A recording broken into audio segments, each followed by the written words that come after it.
La Déclaration des droits de l'homme et du citoyen apparaît souvent comme l'un des plus grands apports de la Révolution française. On célèbre alors ces fameux droits de l'homme comme une avancée inestimable dans l'histoire de l'humanité, et l'on peine à imaginer qu'une société juste puisse exister sans la reconnaissance officielle de ces droits naturels et imprescriptibles. Pourtant, c'est oublier un peu vite que la pensée des droits de l'homme se heurta dès leur promulgation à des critiques féroces venant d'horizons fort différents. On peut penser par exemple à Jeremy Bentham, grand philosophe anglais, père de l'utilitarisme, et qui, bien que démocrate lui-même, voyait dans ces droits de l'homme des nonsense upon stilts, des non-sens sur des échasses, disait-il. Des non-sens théoriques pouvant conduire selon lui à des conséquences criminelles. Mais on peut penser également à Karl Marx, par exemple, partisan lui des révolutions, qui parlait du pompeux catalogue des droits de l'homme. Mais la personne qui m'intéresse aujourd'hui fut précisément le premier à dresser une critique sans merci de ces droits de l'homme, à savoir Edmund Burke. Dès le début de la Révolution, en effet, Burke y perçut la volonté de soumettre la société à une norme pré-politique, comme si les liens créés par la civilisation constituaient une entrave à l'accomplissement de la nature humaine, alors que pour lui ce sont précisément au contraire les liens créés par la civilisation au cours des siècles qui se révèlent les seuls vrais garants des libertés et des droits concrets. Il s'agit là d'une critique très forte, qui a encore toute sa pertinence aujourd'hui, si l'on veut échapper à l'attitude impolitique à laquelle nous conduit trop souvent la pensée des droits de l'homme.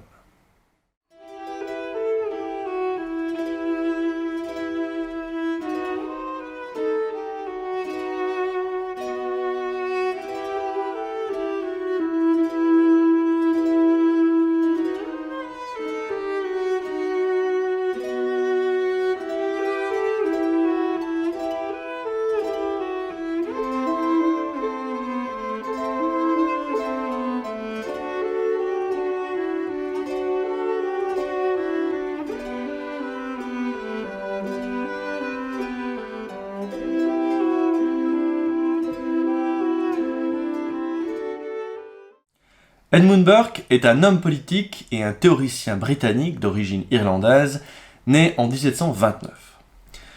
On se souvient généralement de lui comme du premier grand penseur contre-révolutionnaire avec son ouvrage Les Réflexions sur la Révolution de France, publié en 1790. Et il s'agit là vraiment d'un ouvrage phénoménal. Novalis, le grand poète allemand, disait que Burke avait écrit un ouvrage révolutionnaire contre la Révolution.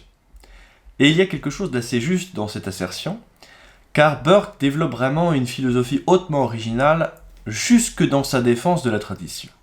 Comme je vous l'avais dit dans ma précédente vidéo sur Louis de Bonald, les penseurs contre-révolutionnaires ne sont pas simplement des réactionnaires qui défendent un ancien système de valeurs et de croyances face aux idées nouvelles. Ce sont véritablement des penseurs originaux et novateurs. Burke, par exemple, avait déjà fait preuve de cette originalité dans sa jeunesse quand il avait publié en 1757 ses recherches philosophiques sur l'origine de nos idées du sublime et du beau. Dans ce premier traité philosophique, Burke s'opposait en effet déjà au rationalisme des Lumières en se faisant le précurseur d'une esthétique nouvelle, qu'on appellera plus tard le romantisme pour faire bref, en valorisant notamment l'obscurité plutôt que la clarté, le sublime plutôt que le beau.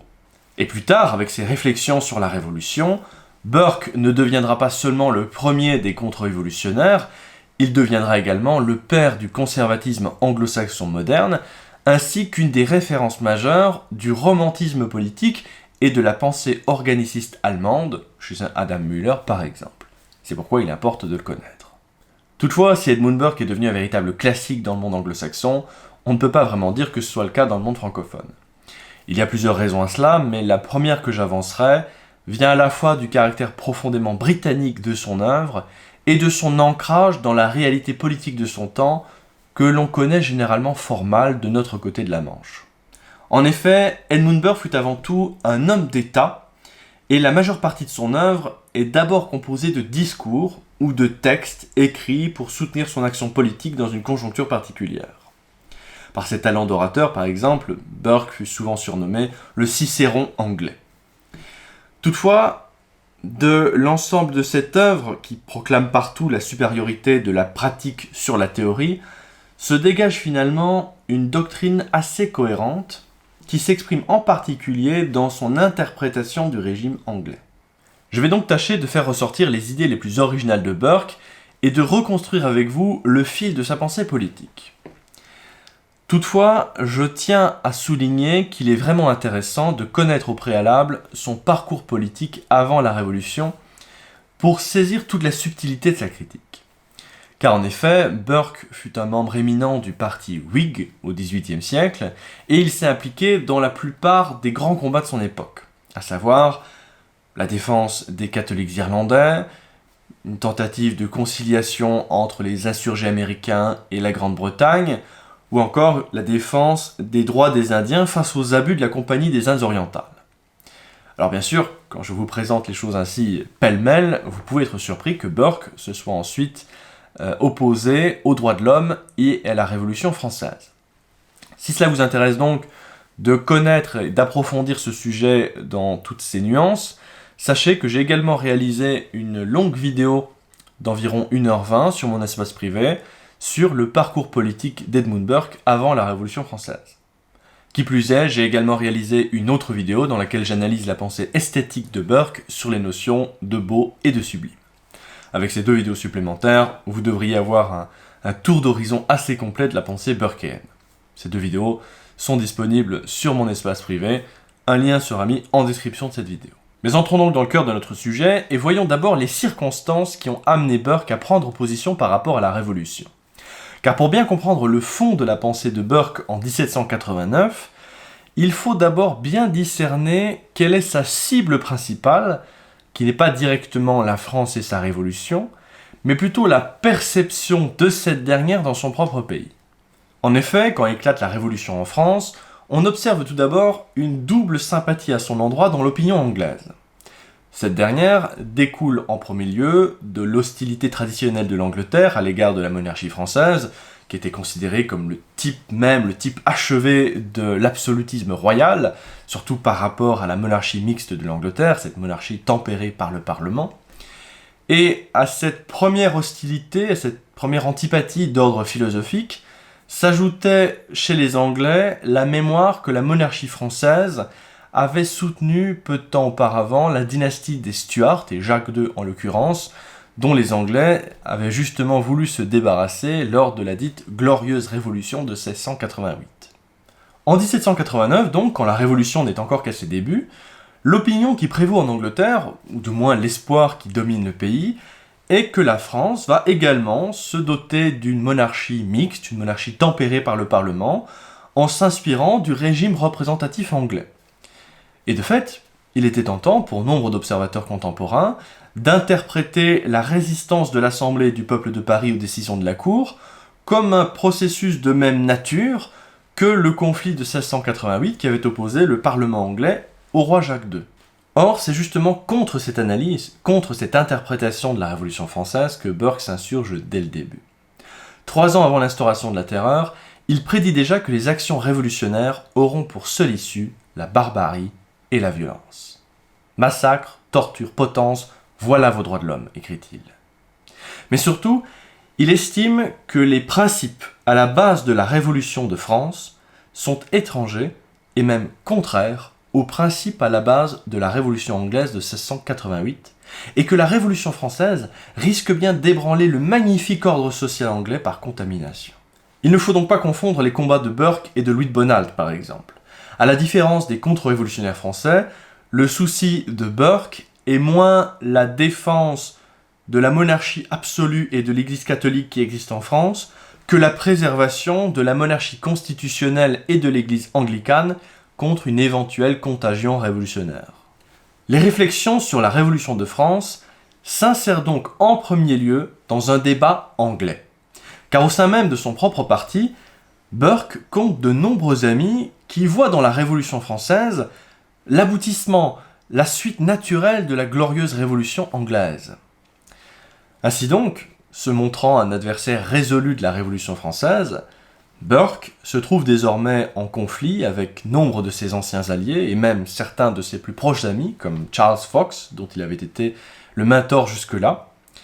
Et précisément, deux de ses adversaires les plus résolus, les plus importants au cours de ces événements révolutionnaires, seront deux de ses anciens alliés lorsqu'il défendait la cause des insurgés américains, à savoir tout d'abord Thomas Paine, qui avait écrit en 1776 Le sens commun, un texte philosophique extrêmement important pour la propagande américaine et qui répondra ensuite à Burke au cours de la Révolution française par un texte sur les droits de l'homme. Et la seconde personne fut le pasteur Richard Price. Et à vrai dire, c'est même un sermon de Richard Price qui sera la cible principale de Burke dans son texte, et non pas directement la Déclaration des droits de l'homme elle-même. En effet, le 4 novembre 1789, Richard Price prononce un discours très important, The Discourse on the Love of Our Country, le discours sur l'amour de notre pays, qui apporte un soutien public à la cause des Français. Et dans ce discours, Price tente de montrer que l'admiration pour les principes de la Révolution française n'est en rien incompatible avec le patriotisme anglais authentique. Car le véritable patriotisme, dit-il, est au fond un cosmopolitisme. Selon lui, il ne faut pas défendre la Constitution anglaise parce qu'elle serait anglaise, parce qu'elle défendrait des libertés anglaises en quelque sorte, mais seulement parce qu'elle serait conforme aux principes universels des droits de l'homme. Et c'est seulement de cette conformité que la Constitution anglaise tirerait sa légitimité. Ce que Burke comprend immédiatement, c'est donc que la loyauté de Price envers l'Angleterre est conditionnelle. Le régime anglais est légitime parce qu'il respecte le droit naturel universel. Et il en va de même pour la monarchie anglaise. Le roi d'Angleterre, dit Price, est le seul souverain au monde à être légitime car il est le seul souverain à devoir sa couronne au libre choix de son peuple. Price fonde donc la légitimité du roi anglais sur une volonté démocratique. Et c'est cela justement qui provoque les attaques de Burke. Price justifie le patriotisme anglais au nom de principes abstraits, les droits de l'homme et la volonté populaire, et Burke, lui, va renverser cette argumentation.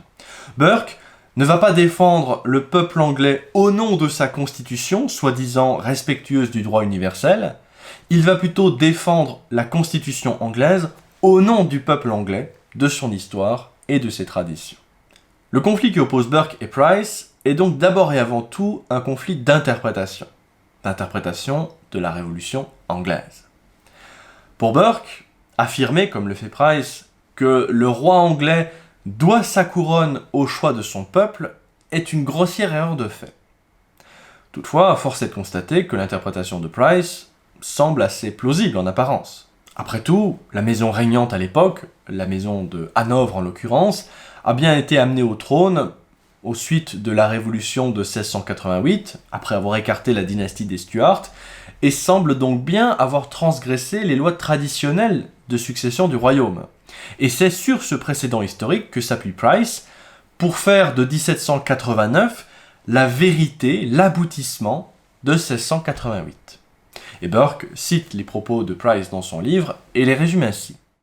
De crainte qu'on ne prenne son affirmation de la légitimité de la seule monarchie anglaise pour une flagornerie enveloppée dans la rhétorique de la liberté, notre pasteur politique poursuit en posant dogmatiquement qu'en vertu des principes de la Révolution de 1688, le peuple anglais a acquis 3 droits fondamentaux qu'il considère comme inséparables et qui tiennent en une courte phrase.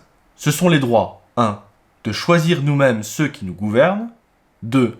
De les destituer pour cause d'indignité, de misconduct, et 3. D'instituer notre propre forme de gouvernement. Mais Burke, lui, ne l'entend pas de cette manière.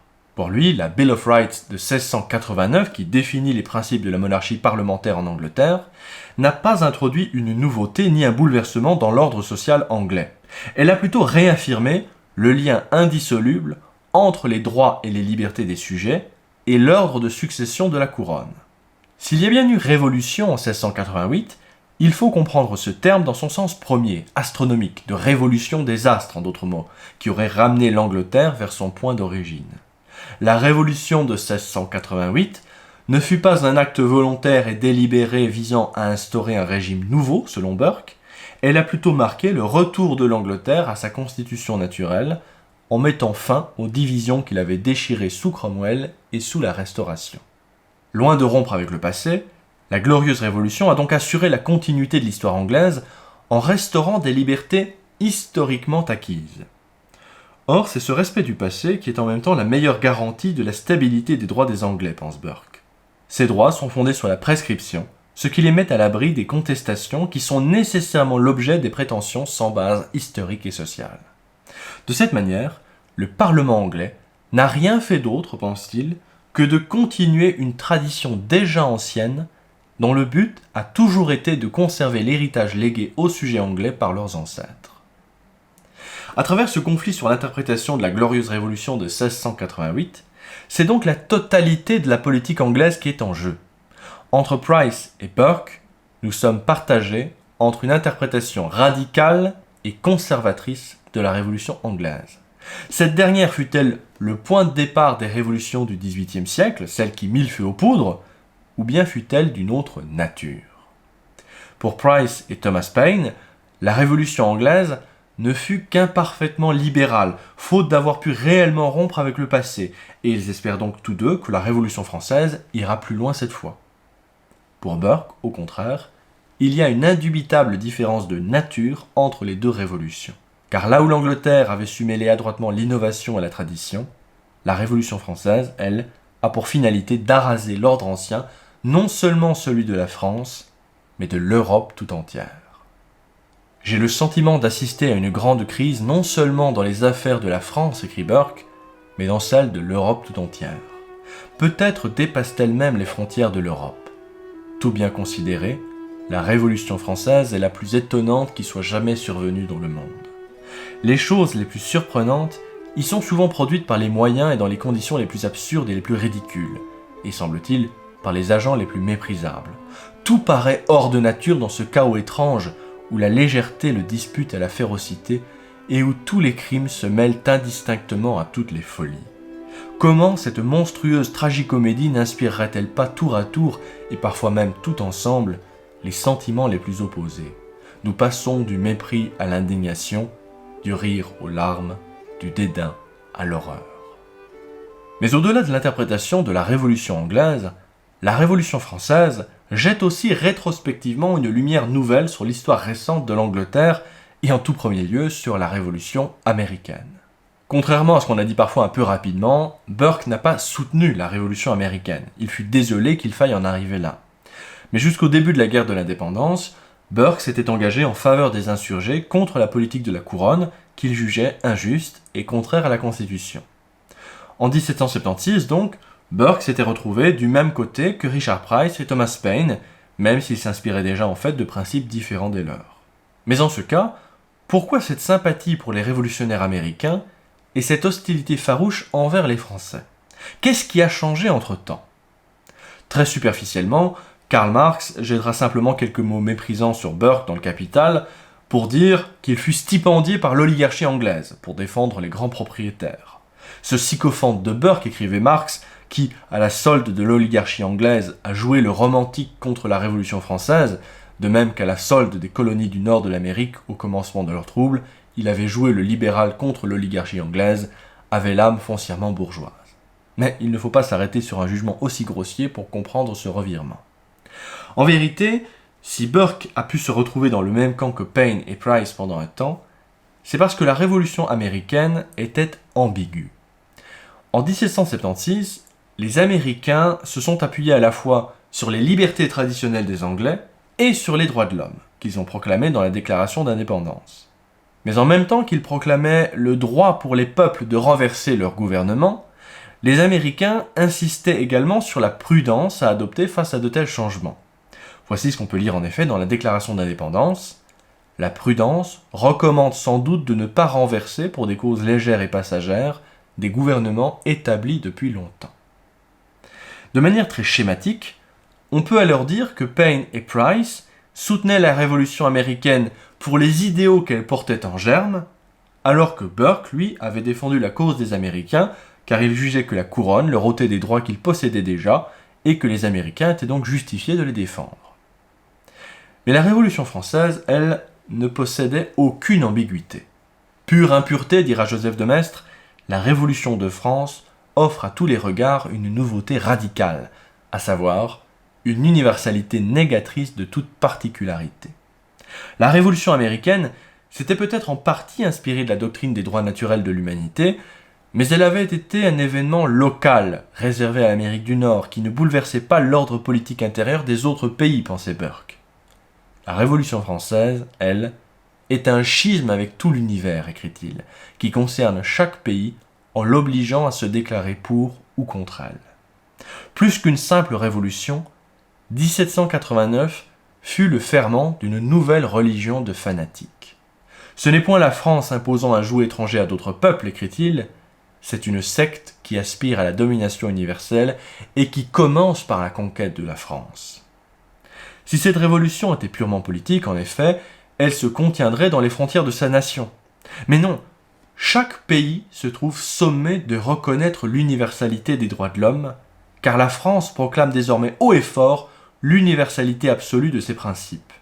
Alors que la Révolution anglaise ou la guerre d'indépendance américaine sont nées de circonstances particulières et délimitées, les droits de l'homme font de la Révolution une exigence universelle, une exigence qui peut et qui doit être revendiquée en toutes circonstances.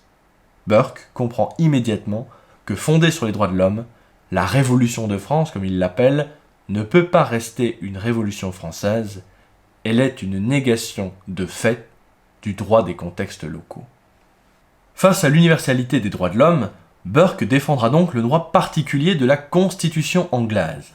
Face aux droits de l'homme, il défendra les droits des Anglais, face aux droits abstraits, les droits acquis. Cela vous semble peut-être jouer sur les mots, mais il y a ici deux conceptions du monde radicalement opposées qui se font face. En proclamant les droits de l'homme, qui prétendent garantir les droits naturels, inaliénables et sacrés de chaque homme, ces auteurs tentent de soumettre le droit à la raison. Mais en fondant le droit sur la raison, dit Burke, on ouvre ainsi la voie à des controverses infinies et à une extension illimitée des droits fondés sur leur seule revendication. A l'inverse, il rappelle que le droit, pour être stable et juste, doit être fondé sur la durée et sur l'histoire. C'est ce qu'il montre en rappelant l'épisode de la Petition of Right de 1628. Dans cette loi mémorable de la 3e année du règne de Charles Ier, écrit-il, que nous appelons la pétition des droits, le Parlement dit au roi « Vos sujets ont hérité cette liberté ». Ainsi, ils n'entendaient pas fonder leur liberté sur des principes abstraits tels que les droits de l'homme, mais bien sur les droits qu'ils possédaient de père en fils en tant qu'Anglais. Selden et les autres rédacteurs de cette pétition, tous hommes de grand savoir, ne connaissaient pas moins bien les théories sur les droits de l'homme qu'aucun des péroreurs de nos chairs ou de votre tribune, aussi bien sûrement que le Dr Price ou l'abbé Sieyès.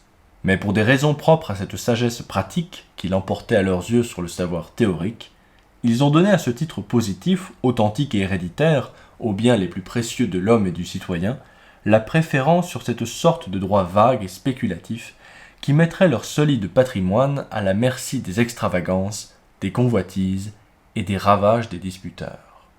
Il n'existe pas de droit pré-politique, rappelle Burke, pas plus qu'il n'y a de liberté humaine en dehors de la société qui la constitue. En proclamant les droits de l'homme abstraits, les révolutionnaires postulent une condition naturelle de l'homme qui pourrait être aliénée dans l'état civil. En proclamant l'inaliénabilité de certains droits dits naturels, ils produisent ainsi un déchirement dans la société, car l'ordre social est toujours perçu comme ce qui vient empiéter injustement sur ses droits naturels. Or, à l'inverse, Burke rappelle que les hommes n'ont de droits que dans un ordre social, un ordre qui ne peut exister qu'au prix de limiter certaines libertés. Le gouvernement des hommes, écrit-il, n'est pas établi en vertu de droits naturels qui peuvent exister et existent en effet indépendamment de lui, et qui, dans cet état d'abstraction, présentent beaucoup plus de clarté et approchent bien plus près de la perfection, mais c'est justement cette perfection abstraite qui fait leur défaut pratique. Avoir droit à toute chose, c'est manquer de toute chose.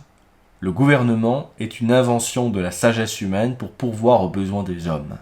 Les hommes sont en droit d'obtenir de cette sagesse qu'elle réponde à ses besoins, et parmi ces besoins, il faut compter celui d'exercer sur les passions humaines une contrainte suffisante, cette contrainte qui fait défaut hors de la société civile. Le pouvoir nécessaire à cet effet ne peut résider dans les intéressés eux-mêmes. Ce doit être un pouvoir indépendant, un pouvoir qui, dans l'exercice de ses fonctions, échappe à cette volonté et à ces passions qu'il est de son devoir de dompter et de soumettre. Dans ce sens, les contraintes font partie, au même titre que les libertés, des droits de l'homme. Mais comme les libertés et les restrictions varient avec les époques et avec les circonstances, et qu'elles admettent les unes comme les autres une infinité de modifications, il n'existe pour les définir aucune règle abstraite, et rien n'est si sot que d'en discuter en pure théorie. Ce qu'a montré Burke, c'est que dès sa naissance, la philosophie des droits de l'homme méconnaît la condition proprement politique de l'homme.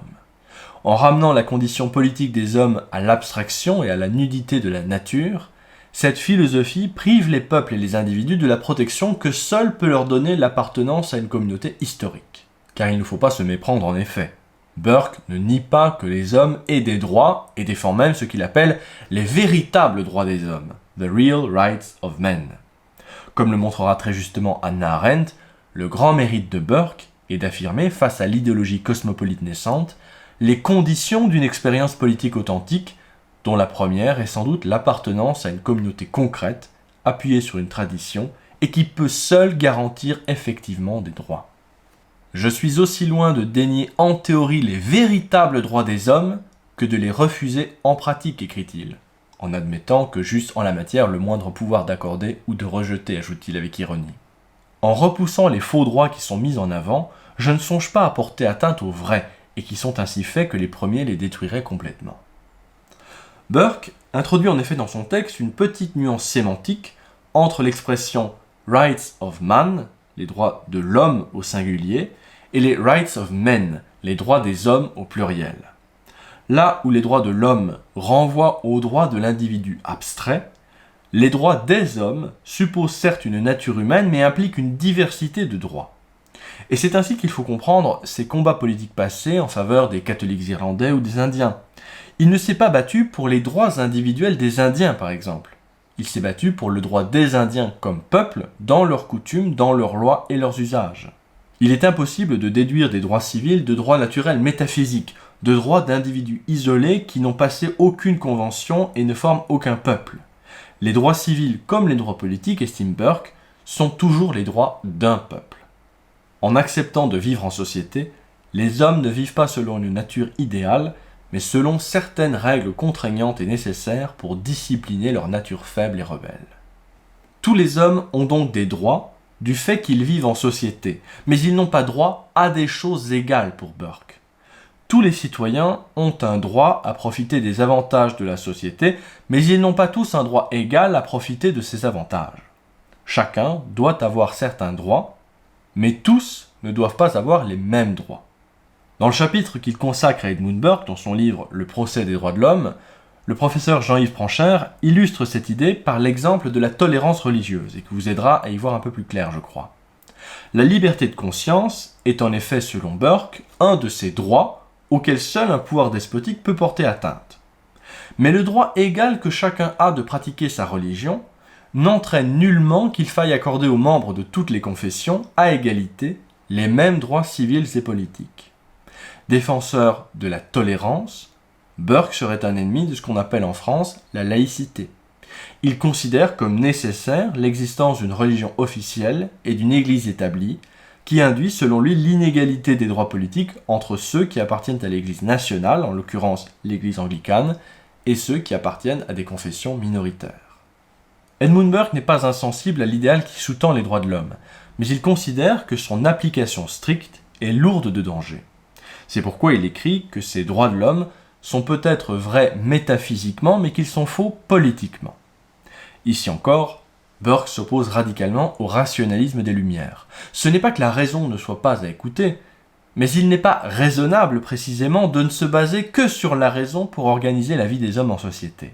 La raison cartésienne déduit ses droits au mépris de l'expérience historique et de ce fait manque de cette sagesse pratique qu'on nomme la prudence.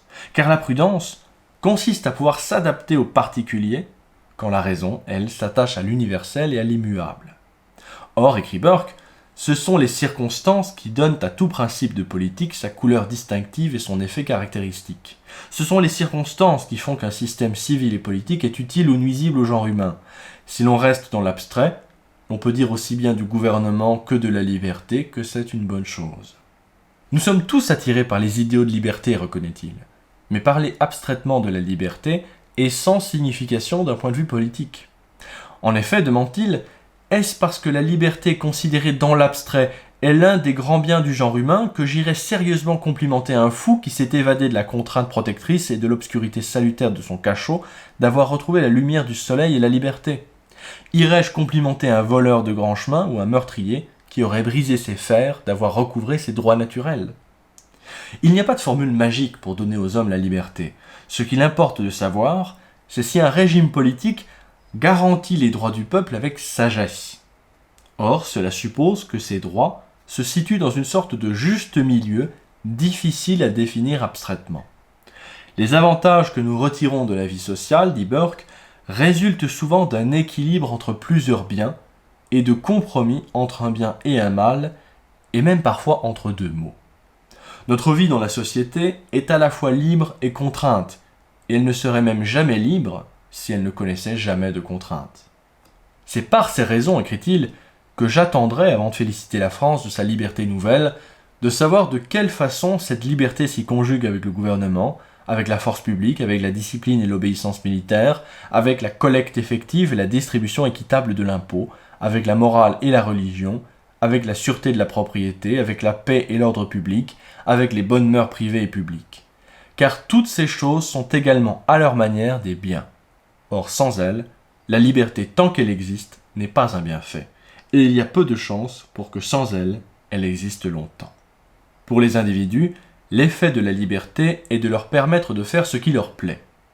Voyons donc ce qui leur plaira de faire avant de nous risquer à des félicitations que bientôt peut-être il faudra changer en condoléances. C'est ce que nous commande la prudence dans le cas des individus, de particuliers agissant isolément les uns des autres. Mais quand les hommes agissent en corps, la liberté devient pouvoir. Or, au nom de la clarté intellectuelle et de la raison, les droits de l'homme prétendent écarter les modifications infinies du temps et des circonstances qui déterminent la faisabilité pratique d'une proposition.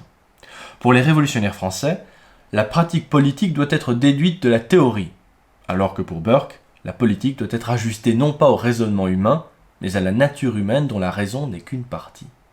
Si Burke redoute donc le rationalisme des Lumières et son application par les révolutionnaires, c'est parce que le rationalisme ne comprend pas la nature de l'homme ni la source de sa grandeur, estime-t-il, et partant qu'il risque de détruire ce qui a fait la valeur de la civilisation européenne. Pour comprendre ce point, il faut toutefois que j'apporte une petite précision à ce que je viens de dire. Quand je dis que Burke se pose en ennemi des Lumières, je devrais préciser des Lumières françaises. Car si les Lumières françaises occupent bien entendu une place essentielle dans le grand courant philosophique du XVIIIe siècle qu'on appelle les Lumières, il ne faut pas oublier une de ses branches les plus intéressantes, à savoir ce que l'on appellera les Lumières écossaises. Les Lumières écossaises sont en effet assez différentes de leurs pendant français, et l'on considère parfois Burke comme étant un de leurs disciples. Les Lumières écossaises étaient aussi en faveur du progrès, tout en défendant l'histoire, les traditions, les coutumes et l'expérience des peuples, considérés justement comme essentiels au développement de ceux-ci. Parmi les grands représentants de cette branche écossaise, on compte bien sûr David Hume, mais aussi Thomas Reid par exemple, William Robertson, Adam Ferguson ou encore Adam Smith, qui fut également un grand ami d'Edmund Burke. Pour la pensée écossaise de cette époque, le progrès et l'adoucissement des mœurs étaient bel et bien des faits observables dans la société européenne du XVIIIe siècle. Mais ce progrès était en grande partie lié aux particularités du système féodal et à l'influence du clergé sur le droit européen. L'institution de la chevalerie, par exemple, avait contribué à adoucir des guerriers farouches et à les civiliser en réglant leurs conflits par un code d'honneur rigoureux et en les poussant à protéger les faibles et à modifier leurs relations avec les femmes. De même, le droit canon de l'Église a fortement contribué à adoucir la violence en Europe au cours des siècles. Et c'est dans cet esprit des Lumières écossaises que Burke fait l'apologie du passé pré-révolutionnaire dans son livre. S'il est une chose certaine, écrit-il, c'est que dans notre monde européen, les mœurs et la civilisation et toutes les bonnes choses qui tiennent à elles dépendent depuis des siècles de deux principes et résultent de leur combinaison. Je veux dire l'esprit de noblesse et l'esprit de religion. La noblesse et le clergé, celui-ci par profession et celle-là par patronage, ont perpétué l'existence du savoir, même aux époques où tout n'était que combat et confusion, et où les gouvernements existaient plutôt dans leurs éléments que dans leur véritable forme. Toutefois, Burke radicalise plus encore le geste des Écossais. Pour ces derniers, le développement des échanges et du commerce sous-tendait celui des mœurs. Pour Burke, le rapport est inversé. Le commerce, écrit-il, ne peut fleurir que sous la protection des mœurs, et les mœurs requièrent la prééminence de la religion et de la noblesse. En s'attaquant à la noblesse et au clergé, les révolutionnaires français s'attaquent donc imprudemment à ses yeux aux racines mêmes de la civilisation moderne. Quand Burke fait l'éloge de l'Ancien Régime, il ne faut donc pas mésinterpréter ses intentions. Son ambition n'est pas de restaurer le passé médiéval, mais de préserver les conditions de la modernité, les anciennes opinions comme il les appelle et les anciennes règles de vie qui avaient permis l'épanouissement de la civilisation et des mœurs. Pour Burke, la modernité, la vraie, est la récolte de ce qui a été semé antérieurement, et en ce sens, elle est cumulative d'un héritage historique fait de traditions et d'expériences. Il y a ici une intuition assez forte toutefois sur la propension qu'a le monde moderne de détruire ce qui a permis son avènement. Philippe Reynaud, dans sa présentation de la version française du texte d'Edmund Burke, fait le parallèle entre la critique de Burke et cette pensée incroyablement profonde de Schumpeter sur l'avenir des sociétés capitalistes, en danger selon lui car elles fragilisent les couches protectrices qui avaient permis sa naissance. Schumpeter disait en effet ceci: « En brisant le cadre pré-capitaliste de la société, le capitalisme a donc rompu non seulement les barrières qui gênaient ses progrès, mais encore les arcs-boutants qui l'empêchaient de s'effondrer. » Or, c'est une critique similaire qu'adresse Burke aux révolutionnaires français et à la philosophie qui la sous-tend. En reniant le monde historique dont il est issu, le rationalisme des Lumières ne peut que s'assécher à terme. Influencé par les Lumières écossaises, Burke ne souhaite donc pas rompre avec le monde moderne, mais il refuse également de rompre avec la tradition aristocratique et chrétienne dont il est issu. Par certains aspects, la critique burkéenne du rationalisme ressemble à la condamnation classique de l'orgueil que l'on retrouve dans la théologie chrétienne, et il va sans dire que Burke fut formé par cette dernière. Toutefois, sa critique dépasse la simple dimension morale pour analyser les effets de la rationalisation sociale. Le but des idéologies rationalistes est d'en finir avec le mystère, qu'il soit religieux ou social, d'en finir avec ce qui est implicite, avec les traditions que nous héritons sans en connaître tous les tenants et les aboutissants. Le but des rationalistes est de reconstruire une société éclairée par les lumières de la raison, une société transparente en d'autres mots, où chaque relation sociale serait explicable par des raisons objectives. Mais le but de Burke est de montrer que, paradoxalement, les fins propres de la société moderne, comme l'adoucissement des mœurs et la liberté, ne peuvent être atteintes que lorsqu'elles restent implicites. À ses yeux, par exemple, ce n'est pas le tribunal de la raison, mais les croyances qui adoucissent les hommes. Burke n'est pas égalitariste, il ne croit pas possible le règne de l'égalité. Comme tous les autres contre-révolutionnaires, il voit bien que le pouvoir, la domination et l'inégalité sont des faits nécessaires à toute société. Mais les traditions, les coutumes, les codes de conduite adoucissent ces inégalités, les rendent plus humaines, leur donnent un sens et permettent de mieux les vivre.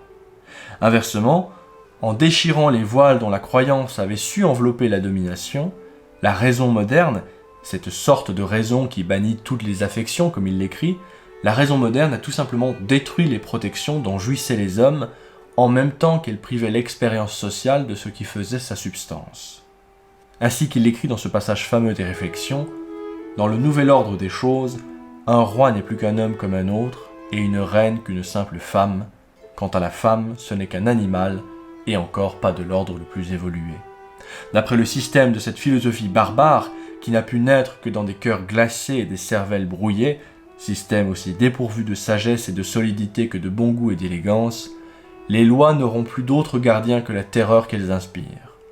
D'après les principes de cette philosophie mécanique, nos institutions ne doivent jamais s'incarner, si je puis m'exprimer ainsi, dans des personnes, de manière à faire naître en nous l'amour, la vénération, l'admiration ou l'attachement.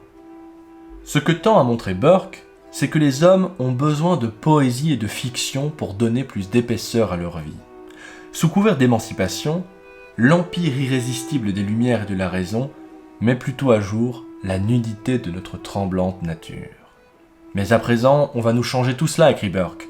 Toutes les plaisantes fictions qui allégeaient l'autorité et assouplissaient l'obéissance, qui assuraient l'harmonie des différents aspects de la vie et qui faisait régner dans la vie politique par une assimilation insensible les mêmes sentiments qui embellissent et adoucissent la vie privée, toutes ces douces illusions vont se dissiper sous l'assaut irrésistible des lumières et de la raison. Tous les voiles de la décence vont être brutalement arrachés, toutes les idées surajoutées par notre imagination morale, qui nous viennent du cœur mais que l'entendement ratifie parce qu'elles sont nécessaires pour voiler les défauts et la nudité de notre tremblante nature et pour l'élever à nos propres yeux à la dignité, toutes ces vieilles idées vont être mises au rebut, comme on se défait d'une mode ridicule, absurde et désuète. Burke ne voyait donc pas seulement dans la Révolution une catastrophe pour la France, il y voyait une menace pour la civilisation européenne tout entière. À cet égard, Tocqueville se montre assez injuste vis-à-vis de Burke, sur lequel il ne jette que quelques paroles un peu méprisantes dans ses écrits. Selon lui, Burke n'est l'auteur que d'éloquents pamphlets, et selon Tocqueville, Burke ne s'apercevrait pas que la Révolution va abolir cette ancienne loi commune de l'Europe. Il ne discerne point, écrit Tocqueville, que c'est proprement de cela qu'il s'agit et non d'autre chose. Or nul ne le comprit aussitôt que Burke, justement. Dès ses réflexions sur la Révolution, il comprend que les événements de France annoncent la fin de l'ancienne civilisation traditionnelle et le début de guerres d'un type nouveau qui ravageront tout le continent. L'école des meurtres et de barbarie établie à Paris, ayant détruit autant qu'il lui a été possible les principes et les mœurs sur lesquels reposait la civilisation de l'Europe, ne tardera pas à détruire aussi ces lois des nations qui ont adouci la pratique de la guerre et qui, plus que toute autre institution, honorent les siècles du christianisme. Mais ce qui distingue effectivement Burke et Tocqueville, c'est que Burke, lui, va déclarer la guerre à la Révolution. Là où Tocqueville verra dans la Révolution et le processus égalitaire un fait inéluctable de l'histoire humaine, Burke, lui, déploiera toutes ses forces pour que la Révolution soit combattue par tous les moyens. Les réflexions sur la Révolution de France de Burke eurent un succès phénoménal en Angleterre et en Europe dès leur parution, et comme vous pouvez vous en douter, déclenchèrent aussi de très nombreuses polémiques. Le roi George III lui-même, malgré les attaques qu'il avait dû souvent subir de la part de Burke au cours de sa vie, déclara qu'il s'agissait d'un très bon livre, et, continuait-il, que tout gentleman devrait le lire. Et presque tous les gentlemen l'ont lu, de fait. Mais Burke provoquera aussi une grande scission dans le parti Whig, que l'on peut qualifier de parti libéral. Consterné que de nombreux Whigs fassent preuve de sympathie envers la Révolution, à commencer par son proche ami Charles Fox, Burke publiera son Appel des Whigs modernes aux Whigs anciens, dans lequel il renouvelle sa critique des programmes révolutionnaires et attaque les Whigs qui les soutiennent comme ayant des principes contraires à ceux traditionnellement défendus par le parti selon lui. Finalement, la plupart des Whigs se rangèrent du côté de Burke et apportèrent leur soutien au gouvernement conservateur de William Pitt le Jeune dans sa guerre contre le gouvernement révolutionnaire français en 1793. Mais après la chute de Robespierre et l'instauration du Directoire en France, les Whigs, partisans de Fox, prônaient la paix avec la France et le gouvernement de Pitt étudiait sérieusement la question. C'est alors que Burke écrivit sa dernière grande œuvre avant de mourir, ses Lettres sur une paix régicide. Pour lui, la terreur n'était qu'une des incarnations possibles de la Révolution. Mais ces principes dominent toujours la France, dit-il. Faire la paix reviendrait à capituler devant les principes révolutionnaires et les laisser se répandre dans toute l'Europe. Or, la mission de l'Angleterre, à cet égard, était de sauver l'Europe de cette folie, pensait-il. Mais la guerre contre la Révolution est d'une autre nature que les guerres des siècles passés. La guerre que nous faisons est d'une nature particulière, écrit-il. Nous ne combattons point un état ordinaire, que des passions inconstantes et des intérêts variables rendent tour à tour amis et ennemis. Nous n'avons point affaire à un état qui fasse la guerre par légèreté et l'abandonne par dégoût. Nous sommes en guerre avec un système qui, par essence, est l'ennemi de tous les autres gouvernements et qui fait ou la paix ou la guerre selon que l'un ou l'autre conduit plus directement à leur subversion. C'est contre une doctrine armée que nous luttons. Par sa constitution universaliste, la France est de facto en guerre avec tout le reste de ses voisins, dit Burke à ses compatriotes. Le reste de l'Europe n'adhère pas au principe de la Révolution, mais cette dernière ne peut rester contenue dans les frontières de la France, car elle déclare explicitement que tout régime qui ne respecte pas ces principes est illégitime. Le conflit est donc inévitable. Soit l'Europe détruira la Révolution, soit la Révolution détruira l'Europe. À la place des liens politiques et religieux qui rattachaient la France à la grande confédération politique de la chrétienté, les révolutionnaires ont fondé leur république sur 3 bases, toutes diamétralement opposées à celles qui servent de fondement aux autres États de l'Europe, écrit Burke. Ces bases sont le régicide, le jacobinisme et l'athéisme. À cela, ils ont accolé un code systématique des mœurs qui doit mettre la machine en action et lui continuer le mouvement. J'appelle une république régicide qui pose comme loi fixe de la nature et comme conséquence des droits de l'homme que tout gouvernement non démocratique est une usurpation, que tout roi, comme roi, est un usurpateur, et peut et doit pour cela même être mis à mort avec sa femme, sa famille et ses alentours. Dans ses lettres, Burke fait ici montre de toute sa maîtrise de la rhétorique classique. Formé par sa lecture de Cicéron, de Juvénal ou de Milton, Burke use d'images pour inciter ses lecteurs à agir, au lieu de laisser les événements se produire. D'une certaine façon, Burke fut le premier à comprendre le principe de guerre idéologique, ce qui fera dire à Zev Sternel que Burke fut aussi le premier penseur de l'endiguement, du containment, un concept qui fera florès au temps de la guerre froide. De même que les États-Unis viseront à freiner au maximum l'extension de la zone d'influence soviétique, Burke estime que toute la puissance de l'État britannique doit être mobilisée pour arrêter cette révolte contre tout ce qui est sacré. Ainsi qu'il l'observe, cette rupture violente avec toute l'Europe est évidemment dans le but de forcer le monde ou à adopter leurs principes ou à vivre en guerre perpétuelle avec la plus puissante société qui ait jamais existé. Peut-on raisonnablement croire qu'en montrant au genre humain cette désespérante alternative, on n'a aucune disposition hostile parce que les gouvernements sont supposés avoir le droit d'agir sans contrôle sur leur territoire? Ce droit des hommes d'agir partout selon leur plaisir sans être arrêtés par aucun lien moral, ce droit n'existe pas. Les hommes ne sont jamais dans un état de totale indépendance les uns des autres. Cet isolement n'est pas dans notre nature. Burke ne pourra toutefois pas contempler la suite des guerres révolutionnaires en Europe.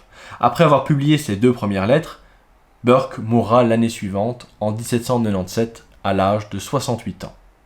Après sa mort, l'influence de Burke ne cessera de grandir de par le monde, à l'exception toutefois de la France, où il ne trouvera jamais une place comparable à celle qu'il possède actuellement dans le monde anglo-saxon.